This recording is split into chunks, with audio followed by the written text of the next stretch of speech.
বাজার পর্যন্ত উঠতি সরকারের কয় টাকার হিসেব দেখাইছে? কিভাবে 3 লাখ টাকা খরচ হয়? ঘুষির টাকা হজম হয়ে গেছে না, এখন তো আর আপনার কোনো টেনশন নেই।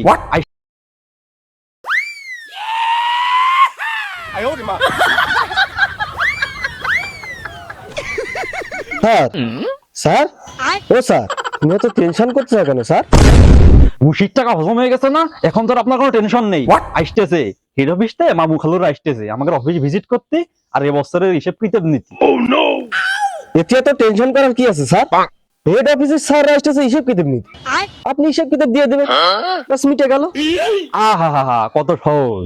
সারা বছর যে সরকারি টাকা এদিক সেদিক করলাম, এর হিসেবটা আমি কি করে দেবো? বুঝলেন শালম সাহেব, এই অফিসের নামে অনেক অভিযোগ আছে, আজকে এদের হিসেব কিতাব নেবো একদম কড়া করে।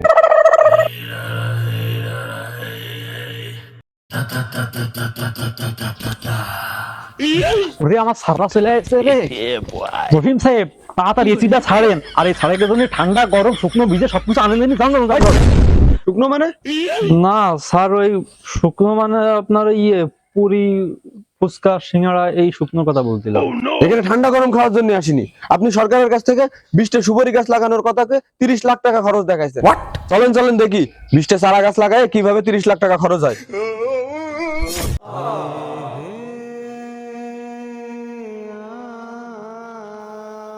কি ব্যাপার, এই কয়টা চারা গাছ লাগায় আপনার 30 লাখ টাকা খরচ হয়েছে?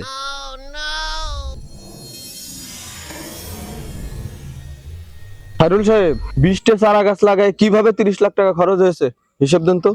আচ্ছা ঠিক আছে, হিসেব নেন। এই চারাগুলো যখন নার্সারিতে কিনতে গেলাম তখনই তো আমার বেশ কয়টা টাকা খরচ হয়েছে। এই যাতায়াত খরচ আছে, একটু নাস্তা পানি খরচ আছে। তারপরে যখন চারা গাছগুলো এই জায়গায় লাগালাম তখন একটা উদ্বোধনী অনুষ্ঠান করেছি, ওই উদ্বোধনী অনুষ্ঠানেই তো আমার 20 লাখ টাকা খরচ হয়ে গেছে। কিভাবে? উদ্বোধনী অনুষ্ঠান করতে গেলে তো কিছু লোক লাগে, তাই জন প্রতি 500 টাকা দিয়ে 200 জন লোক আনিলাম।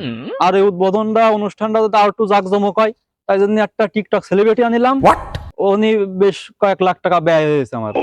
তারপরে অনুষ্ঠানের প্যান্ডেল আছে, ব্যানার আছে, নাস্তা পানি আছে, অনুষ্ঠানে ভাষণ দেওয়ার জন্য নিতা গুতাগের ভাড়া করে আনতে হয়, ক্যামেরাম্যান আছে, আপনার এই অনুষ্ঠানের ছবিগুলো ফেসবুকে ছাড়ার জন্য ছেলে পেলেগের কিছু নাস্তা পানি খরচ না দিতে তার ফেসবুকে ছাড়ে না।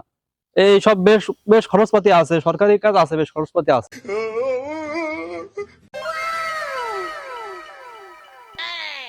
এই অফিস এরিয়ার ভিতরে কয়টা সুপারি গাছ আছে?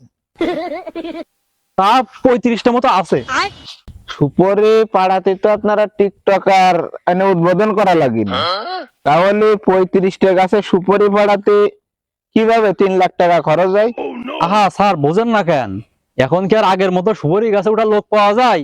যায় না। সুপারি গাছটা দেখিছেন, ওই মাথায় যদি কেউ ওঠে ওই গাছ হেলে একবার পশ্চিম পাড়ায় যায়, আর একবার হেলে ওই পূর্ব পাড়ায় যে পড়ে।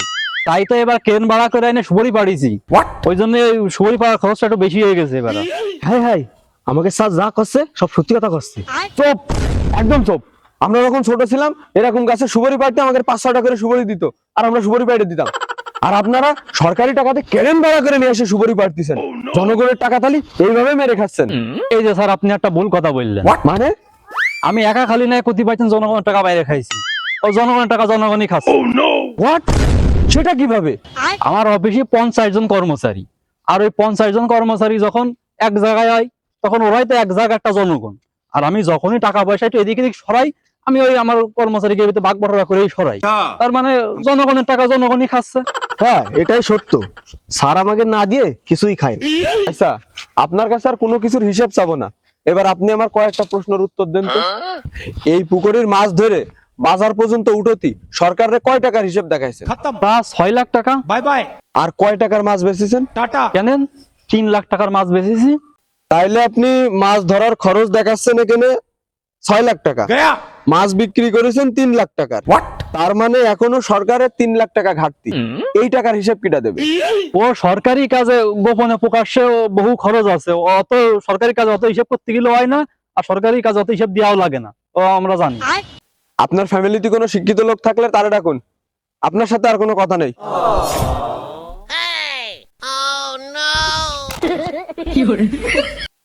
কি ব্যাপার স্যার, আমার ছোট ভাই কি কোনো অন্যায় করেছে? আপনার ছোট ভাই জনগণের টাকা লুটে খাচ্ছে, 5 টাকা খরচ করে 500 টাকা খরচ দেখাচ্ছে। ঠিক আছে, ও তো ঠিকই করতেছে। ঠিক আছে মানে? আপনি কি বলতে চাচ্ছেন? আমার ছোট ভাই 12 লাখ টাকা ঘুষ দিয়ে চাকরি দিছি, ও সেই টাকা তুলবে না? আপনি ঘুষ দিলেন কেন? আপনি ঘুষ নিলেন কেন? আপনি ঘুষ কেন দিলেন? আপনি কেন ঘুষ নিলেন? সুন্দর সমাজ গড়তে ঘুষ দেবও না, ঘুষ নেবও না।